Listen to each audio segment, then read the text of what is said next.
Pemirsa, seorang oknum polisi marah saat terjaring razia protokol kesehatan di Surabaya, Jawa Timur. Ia tidak terima saat ditindak karena tidak mengenakan masker ketika menumpang angkot. Saya nggak takut, Pak.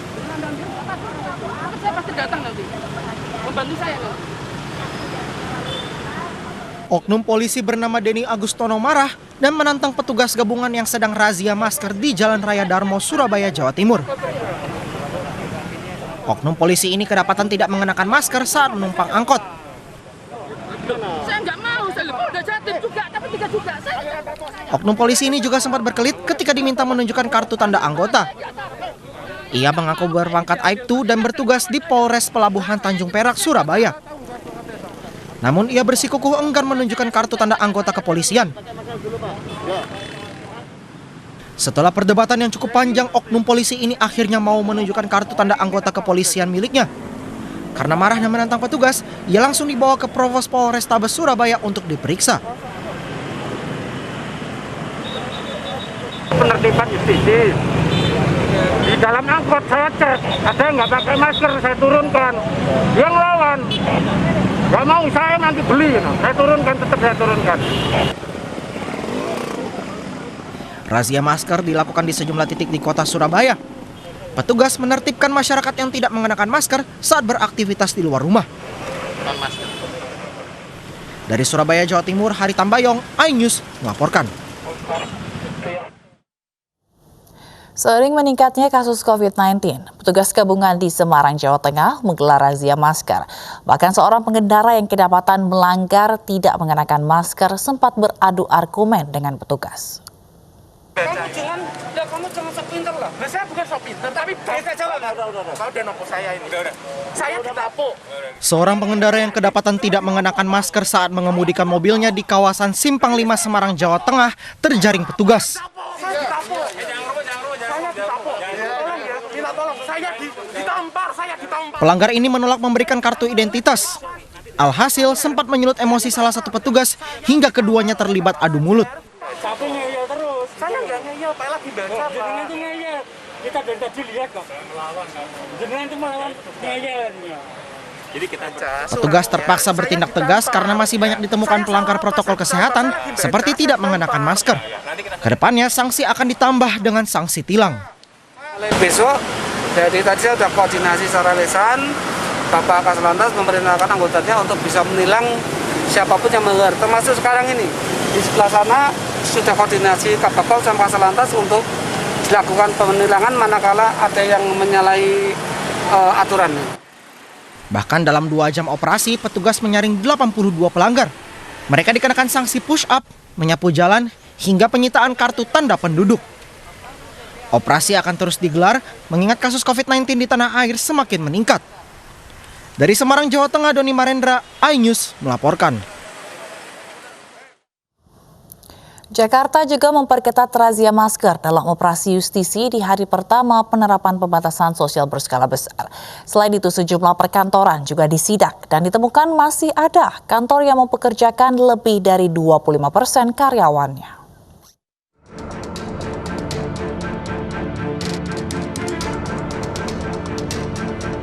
Pembatasan sosial berskala besar kembali diterapkan di ibu kota. Pemprov DKI Jakarta pun menggandeng TNI Polri dalam operasi justisi untuk menertibkan warga agar menggunakan masker. Sejumlah titik operasi justisi pun digelar. Tak sedikit warga terjaring razia karena tidak menggunakan masker. Mereka pun didata dan disanksi baik sosial ataupun sanksi denda. Pemprov DKI sendiri telah membuat aturan denda progresif bagi yang tidak taat menggunakan masker. Dan kita akan mengintensifkan di 2 pekan ke depan, mudah-mudahan pekan-pekan berikutnya kondisi sudah lebih baik, sehingga kedisiplinan bisa terjamin. Untuk sanksi individu yang sekali tidak memakai masker akan dihukum 1 jam kerja sosial atau denda Rp250.000. Yang melanggar 2 kali akan disanksi kerja sosial 2 jam atau didenda Rp500.000 dan seterusnya hingga mencapai denda Rp1 juta atau 4 jam sanksi kerja sosial. Namun penerapan denda progresif masih menjadi pertanyaan karena pendataan pelanggaran dicatat secara manual. Tidak ada sistem yang terpusat yang mendata seseorang melanggar protokol kesehatan, sehingga penerapan denda progresif hanya bergantung pada kejujuran warga. Bahkan ada warga yang protes dengan sistem denda yang dinilai tidak mampu mengurangi kasus positif. Bukannya peraturan itu untuk mencari victim gitu, siapa yang bisa didenda gitu, tetapi untuk mengurangi kasus. Saya tidak mau bayar denda digerebek 10 orang. Tidak ada perbatasan sosial dari orang pemerintah sendiri. Berarti itu apa maksudnya? PSBB kali ini juga menekankan kerja di rumah atau work from home. Sidak di perkantoran pun digelar seperti di kawasan Sawah Besar, Jakarta Pusat. Ternyata ditemukan perusahaan yang masih mempekerjakan lebih dari 25% karyawannya. Petugas pun memberikan peringatan tertulis kepada perusahaan. Sanksi tegasnya adalah kita akan menutup perusahaan dengan ada sanksi biaya yang ada di Pergub 88.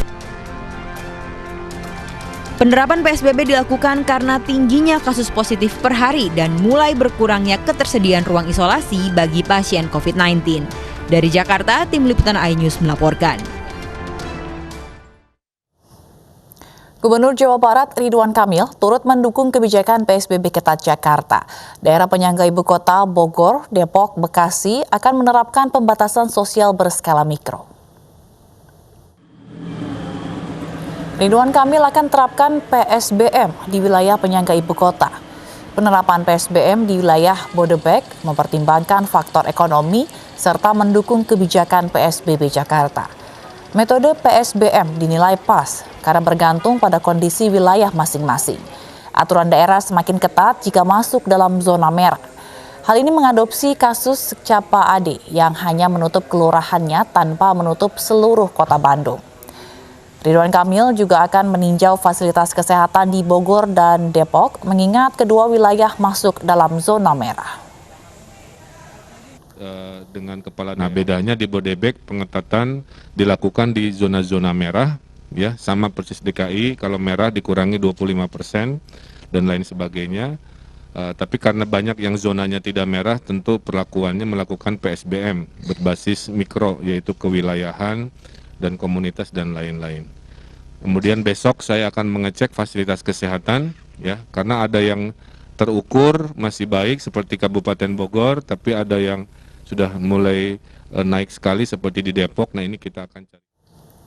Presiden Joko Widodo meminta kepala daerah tidak terburu-buru menutup wilayahnya dalam penanganan penyebaran corona. Pemerintah juga telah menyiapkan hotel-hotel bintang 2 dan 3 untuk warga yang harus isolasi mandiri agar mencegah klaster keluarga. Sekali lagi, manajemen penanganan klaster dalam misi lokal ini yang perlu ditingkatkan, terutama di 8 provinsi yang menjadi prioritas yang sudah sejak 2 bulan yang lalu saya sampaikan. Pemerintah juga menyiapkan pusat-pusat karantina untuk pasien dengan gejala ringan agar tidak melakukan isolasi mandiri. Ini juga penting, yang berpotensi menularkan kepada keluarga. Kita telah bekerja sama dengan hotel bintang 1, bintang 2 untuk menjadi fasilitas karantina. Ini tolong juga disampaikan ada 15 hotel bintang 2 dan 3 di Jakarta dengan kapasitas 3.000. Ini kita telah bekerja sama dengan.